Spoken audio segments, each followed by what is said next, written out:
Hey there everybody, and welcome back to our Butte Bandits expansion franchise mode series here on the channel. Now I want to firstly apologize for not uploading this series in a long time. I got caught up in the new Hut series, I got caught up in doing the Be a Pro and the Montreal Canadiens and Leafs series, and I honestly put this one on the back burner, and I'm sorry for that. Now I have said that these ones are going to be wrapping up shortly, and I do expect the Butte Bandits one to wrap up a little quicker. I know the Canadiens one's a little further ahead as far as simulation wise, but I do expect this one to wrap up within the next week or so. We are in win now mode, and especially after the massive offseason we had where we disassembled this team completely, brought in a whole bunch of new pieces to keep us competitive, and then had a major free agent signing on top of that. I think we have just pushed ourselves into the stratosphere of ultimate contention, although there's still a little concerns that I have with the team. First and foremost, let's take a look at these lines, and honestly, it's looking great. We got Pruka, Appleby, and Shabrikov moved up from the second line to that top line now. Stankoven, one of our new additions, with Hayton and Batherson, another new addition on that second line. Rookie Clark Caswell, rookie Josiah Pahinski, and rookie Konsta Helenius as our new third line, all rookie line, the same type of line that Pruka, Appleby, and Shabrikov used to be, and then a fourth line of Rasmussen, Cates, and another rookie call-up in Max Swanson. Now he got a lot more ice time last season. He played 21 games in the big leagues with 9 points throughout that, so I'm expecting him to do a little better. He is playing on the fourth line, so we'll have to see what he can do, but I wouldn't mind moving him up, bumping Konsta Helenius down. It all depends on who performs this season. Again, we're in win now mode. I don't mind sacrificing a bit of morale in order to get the proper lineups set up. But this is how it's currently looking for us, and I gotta say, even after trading away players like Pierre-Luc Dubois and Peyton Krebs and all those other guys, we still look really damn strong in my opinion. And it doesn't really change defensively. I mean, we got Sam Girard with Mike Benning as that undisturbed top pairing. Simon Edmondson, who's down to a 79, but hopefully we can get him to boost up his morale again, with Axel Sandin Pellikka on the second pair, and then new addition Leon Bichel with other new addition Aaron Kiviharju on that third pair. And I do want to get Kiviharju into the lineup more. I just don't know where right now. I want to get him up, but I don't want to sacrifice Edmondson's morale in order to do it. Maybe we bump Girard down to the third pair and put Kiviharju on the top, but there's going to be so many minuses as far as line chemistry that I just don't want to touch it right now. As for goalies, we have our new big addition in Jeremy Swayman with Michael Hrabal backing him up, and in the minors we still have Trey Augustine and Eric Olson in case we need to call them up. Scratches is Connor Garland, Igor Sokolov, and prospect Sasha Boumedian, who I might send down just so he can develop more. But guys, folks, I gotta stop saying guys because I have viewers all around the world of all different types and all different races and all different genders and beliefs and everything like that, and I gotta be more inclusive. So folks, ladies and gentlemen, everyone out there, this is a powerful team. This is probably one of the best Butte Bandits teams that we've had so far, and I'm excited to get going with them. The only thing is that I wish they had more X Factors. If you guys want, leave a comment down below, and I will just start adding X Factors. I still believe you can add them while you're in a franchise mode series just by the edit player thing, but if you guys think that I should add some X Factors, like Pruka having some like power forward abilities or Shabrikov having some sniper abilities, then we'll do that. Even Barrett Hayton having some sniper abilities. You guys let me know in the comments down below. But this team looks ready to go. Now, in between videos, I did sim the entirety of the offseason plus the preseason just so that we could get to the beginning of the season quickly. I didn't do any more changes. I didn't make any moves, nothing like that. The team is as it was when the last video ended. And now we're here, game 1 of the 2027-2028 NHL season against the Boston Bruins at TD Garden, and as is channel tradition, we always slow sim the first and last games of the video. Now I'll quickly say that I don't have a lot of time to record. It's currently, if I were to look at my clock, which I'm afraid to do because I know it's very late, it is currently 4:37 a.m. in the morning. I am dead tired. I am about to pull a full 24-hour day, and I gotta get to bed. So my recording time frame window for this current recording session is a little limited, okay? So we're gonna do about 25 games of simulation in this video. In the next one, we'll jump to the trade deadline, and the one after that, we'll go through the remainder of the season and the first round of the playoffs. If we are to make it to the playoffs, I don't know if this team will make it, but I'm kind of hoping they do. I mean, we're pretty damn stacked. But let's go. Let's waste no more time. Game 1 of 82 against the Boston Bruins at TD Garden. I'm excited to see how Pruka, Appleby, and Shabrikov will do with those top line minutes, but let's see how it goes here. First period. And it's 2-0 for your Butte Bandits after 1. Shabrikov opens the scoring with a power play goal, followed by Noah Cates on the 4th line, adding up, making it 2-0, shot 16-6 for your Butte Bandits. Second period. And the Bruins get within 1, a goal by Victor Olofsson on his former, I don't know if they played together, but on the former Boston Bruin, Jeremy Swayman. Brings them within 1, but we still got the lead, and we still got the edge in shots, 27-19. So I'm feeling pretty comfortable here, but this team is known to curse me and make me feel stupid. Third period, and it's a 4-1 win for your Butte Bandits. Cooper Appleby gets his first of the season, trying to get off to 50, maybe 60 goals this season, and Mike Benning gets his first of the season, an empty netter with just over a minute remaining, and your Butte Bandits walk away with their first win of the season on the road. And that's a good sign. This team did very well, and Swayman was almost unbeatable. Let's keep going here. Against the Montreal Canadiens will be our next game at the Bell Center before finally getting our home opener against the Chicago Blackhawks on the second half of the back-to-back. But it starts here. Montreal Canadiens first half of the back-to-back. We're going to quick sim this game because we only slow sim the first and last games of the video. And, you know, sometimes like some fun ones if we got some time. But against the Montreal Canadiens here, game 2 of the season, first half of a back-to-back, and it's a 4-3 loss. Logan Stankoven now has 3 points in 2 games, so that's pretty good. Against Chicago Blackhawks here in our home opener, I am tempted to slow sim it, but we're just going to quick sim it here. Second half of a back-to-back at the Butte Whole Foods Center, and it's a 5-3 loss. That's not a very good sign. We're now 1-2-0 on the season. Let's keep going though. Against the Vancouver Canucks, game 4 of the season, still at the Butte Whole Foods Arena, and it's a 5-4 loss. And you know what, guys? I gotta make some line changes. Alright, the forward lines haven't really changed. I've just made the Stankoven, Hayton, Batherson line as our starting line. Defensively, it has changed though. It's Bichelle and Pelika on that top pair, Evanson, Benning on the second pair, and Gerard and Kiviharju on that third pair. I wish I could do something like this and put Kiviharju and Benning on that third pair, but there's multiple reasons why it won't work. The line chemistry is a big one. Second one is that they're both pretty much offensive puck-moving defenders, and I really don't want them to be shelled defensively. They already are minuses on the season. But let's see how this does. Also, Evanson is starting to really become an issue, especially if he does not produce points and continues to be a minus. We're going to keep going here. Against the Vegas Golden Knights, game 5 of the season. We're going to quick sim this one, see how the team does. Also, before I show you the results, I did pull Swayman. He is in the backup spot because he's had a rough few games. It is Michael Hrabal in net against the Vegas Golden Knights. And how did we do in game 5? It's a 3-2 overtime win. See right there. A back-to-back here against the Caps and the Avs. The Caps are winless on the season so far. Can we keep them winless in the first half of this back-to-back? Quick simming this one. And it's a 4-3 overtime loss. The Caps do get their first win of the season against us. Second half of the back-to-back against the Colorado Avalanche. How do we do? It's a 5-4 overtime loss. So this team is losing constantly. Just constantly. I'm going to keep Hrabal in for one more game because I did give Swayman 3 losses. Let's see how he does here against the Tampa Bay Lightning, who are undefeated through 7 games in the season. We're playing game 8 here. Dominic Pruka is currently leading the team with 9 points in 7 games. Can this team pick it up? Can we finally get some regulation wins and start generating momentum? Game 8 of the season against the Lightning. It's a 7-4 loss, and there's our answer right now.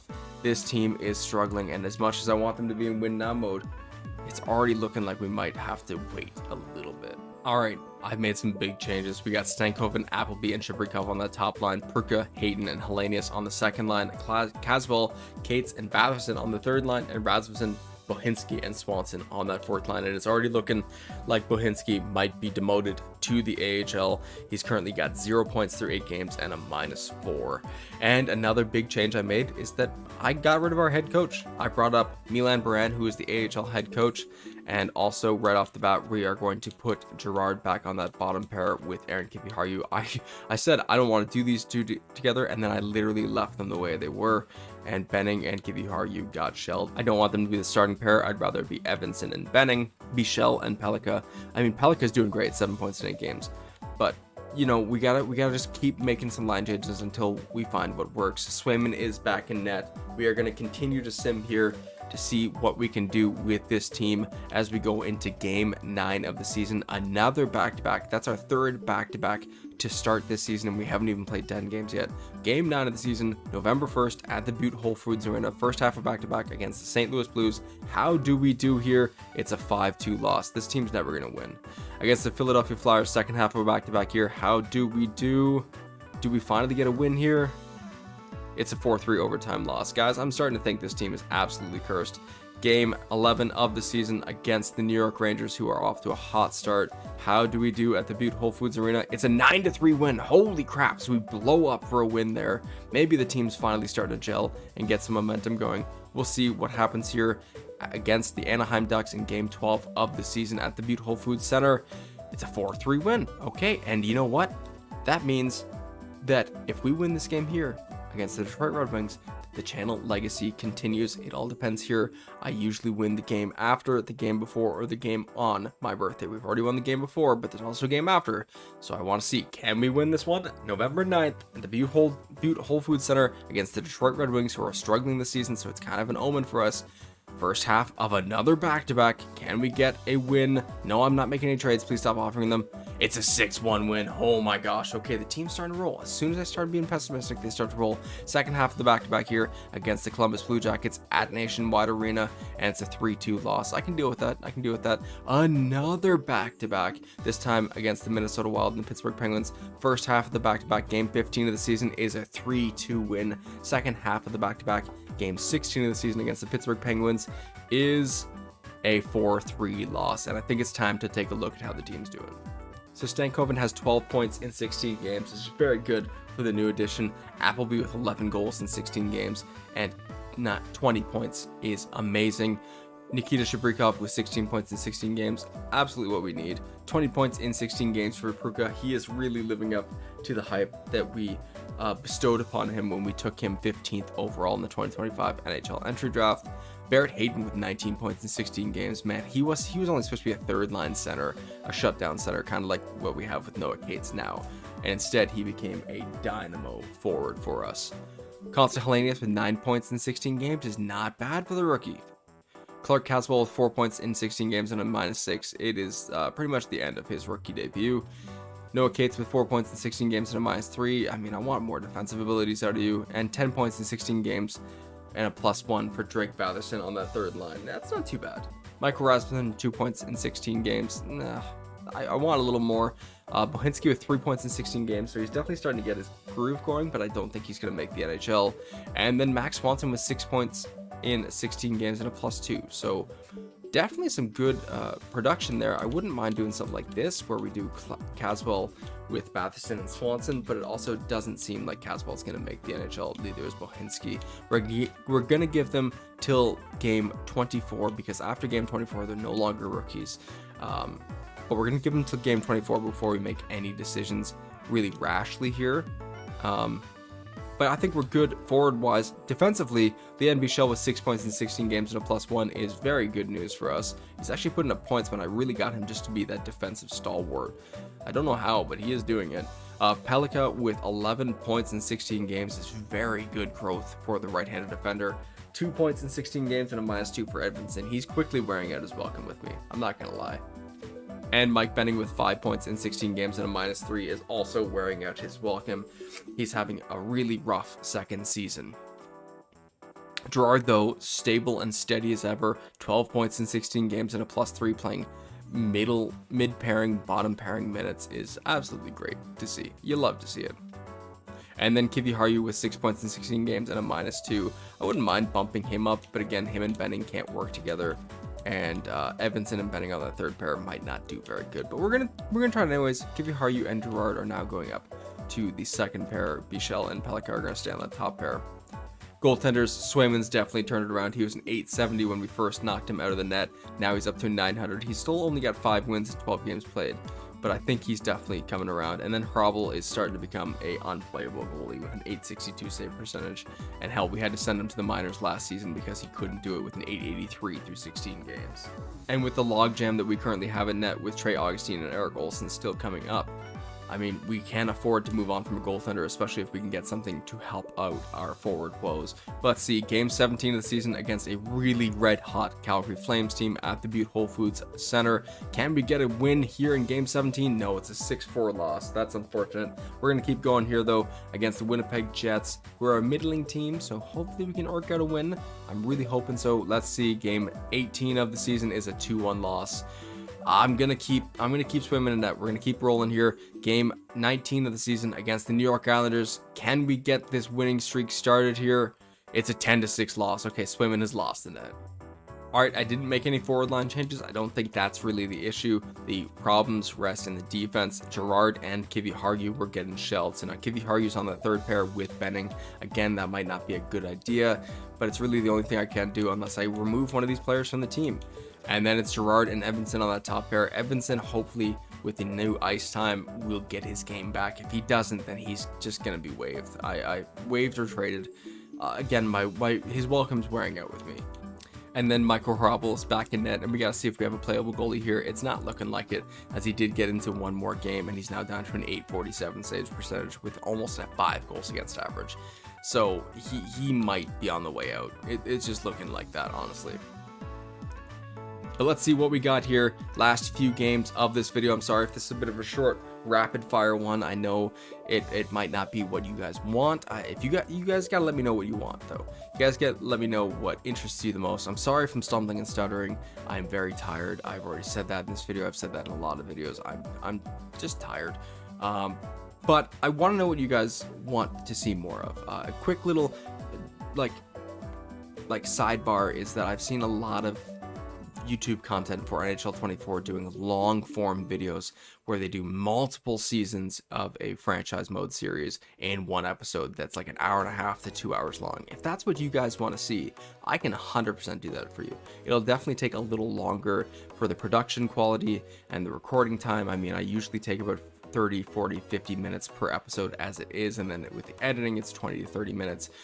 So it's all in all like about an hour and 10 to hour and 30 minutes to record and edit a video. Then it takes about 15 to 20 minutes to make the thumbnail, and then about another 10 to 20 minutes to export and upload the video. So all in all, it's like 2 hours 15, 2 hours and a half, 2.5 hours to upload, to record, edit, upload, and post a video that is only like 20 to 30 minutes long. So if you guys want to see the long format one, you just let me know in the comments down below. I have no problem doing some short one-off long format series or some challenge series. Guys, I'm malleable. I'm fully yours to decide what you want to see. You guys just tell me what you want. But let's keep going here against the Florida Panthers. Game 20 of the season. They're pretty good, and we lose 10-3. That's 20 goals allowed in the last 2 games, and that is it. That is it.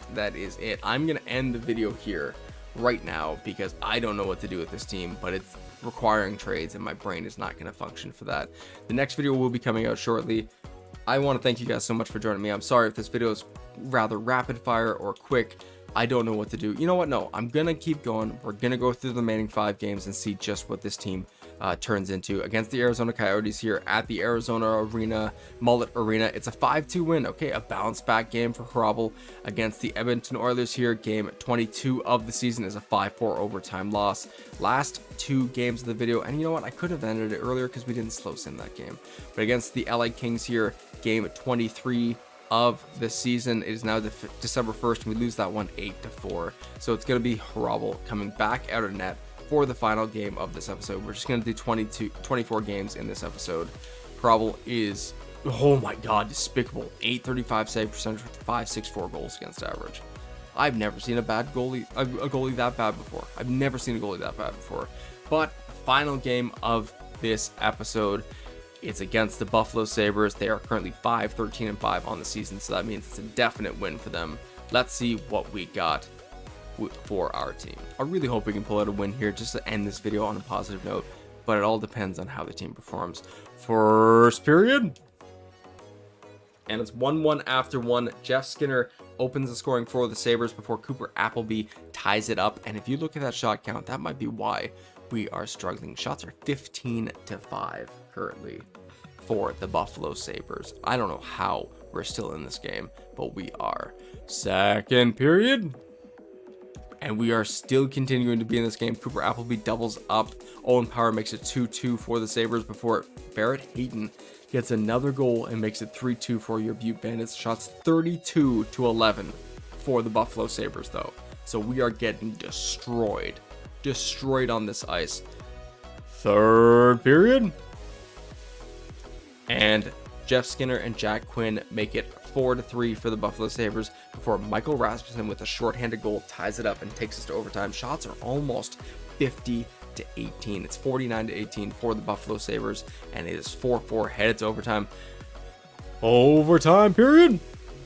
And scoreless after overtime, 53-22 are the shots for the Sabres. Into the shootout. Here we go. I would normally jump into it, but I'm too tired. Shootout frame, whatever you want to call it. And it's a 5-4 win for your Butte Bandits, and looks like a hell of a lot of goals were scored in that shootout. But the only one that matters was even Aaron Kiviharju with the game winner. And as I said, I kind of wanted to get a win to end off this video on a positive note, and there is a nice win there. But finally, let's take a look at our roster and how they did to end out this episode. Logan Stankoven has 18 points in 24 games, which is pretty decent for the newcomer. Cooper Appleby has 18 goals in 24 games, which is amazing for the former first overall pick. He's got 31 points in total. Nikita Shabrikov with 27 points in 24 games. You'll love to see it. Perka with 25 points in 24 games. You'll love to see it. Barrett Hayton is going crazy. Again, I only acquired him for a third shutdown role, and he's got 27 points in 24 games. He has been stellar since we brought him on. Constantinius, 14 points in 24 games is definitely not bad. I'm highly considering keeping him up with the big boys. Clark Caswell is a different story. He's ended his season. He has 11 points in 24 games and a -14. There's just not really much hope for him to bounce back. He seems a little cursed and snake bitten this season, so he will be headed down. Drake Batherson with 15 points in 24 games and a -6. That's not too bad considering he's on a line mate. His line mate has a -14, and I have said it before, I'll say it now, and I'll say it 1,000 times in the future. Plus minus is not an accurate statistic to judge a player's defensive capabilities, but in EA Sports NHL, it is really all we have to go off of, unless you want to take a look at the stick checking and giveaways, takeaways metric, where he's taking the puck away a lot. So that's a very good sign, but it could just be that he's snake bitten and getting run off the ice. Max Swanson is doing great too. 12 points in 24 games and a -4. He's definitely made the big team. He's definitely made the big team with Constantinius. 4 points in 24 games for Rasmussen. Bohinski with 3 points in 24 games. He has not made the big team. And Cates with 5 points in 24 games. Well, he's made the big team, but he shouldn't have, if you know what I mean. Defensively, Sam Girard with 17 points in 24 games and a -7. That's not bad. I don't like the plus minus, but he did suffer a lot being with Aaron Kiviharju. Simon Evanson with a -8 and 3 assists. He's done. In the next episode, he will be on the move, unfortunately. I really wish we could get him to bounce back, but he's not. And it's just unfortunate, but we got to move on from him. Leon Bichelle with 11 points in 24 games is what you love to see. A big defensive defenseman who can also put the puck in the net and put the puck on the tape is amazing. And Axel Sandin Pellikka with 13 points in 24 games. He's definitely slowed down, but he's still having a great season. Kiviharju with 10 points in 24 games. I don't like the -7. And Mike Benning with 8 points in 24 games and a -5. I definitely have to make some changes to the lineups in between videos and see what I can do to save this defensive core, because they're obviously letting a lot of shots on, and they're mostly puck based. If you look at Kiviharju, Benning, Pellikka, and Girard as puck moving defenders, we might need a defensive defender instead of one of these four. We'll have to see what's available. Goaltenders, we know that Swayman's doing all right. 6 wins in 18 games played with an .894 save percentage and .366 goals against average is not amazing. It's definitely not what we're paying him $9 million a season for. But I'm sure once we fix the defensive woes, he will become more solid. And Hrabal has probably played his last game as a Butte Bandit, if I'm being completely honest. He can't stop a beach ball. He can't stop he can't stop a bowling ball, a beach ball. He can't stop a medicine ball. He can't stop a yoga ball. he can't stop anything currently. So it's very unfortunate, but it looks like the end of Hrabel's time with the Butte Bandits. And that's not necessarily a problem, considering we do have Trey Augustine and Russo in the minors, and Augustine actually isn't doing great with the minor team. I do want to get Russo some ice time though. But that's going to wrap it up for this video. I will make the line changes in the next episode, and any trades or subsequent trades in the next episode as well. And it will be a larger episode. Even if we make trades right off the bat, we will still also go through the trade deadline. So we'll see how many trades we get accomplished. This series has just been non-stop revolving door. I want to quickly say I'm sorry for the stuttering, the stumbling, the slurring. I'm tired, I'm sick. I've said it millions of times. I'm not going to say it much more because I don't want you guys to be thinking I'm like, oh, where's my pity, where's my woes? No, I just want to let you guys know why the content's a little crap right now, or at least this episode's a little crap. I wish that I had the time to re-record it.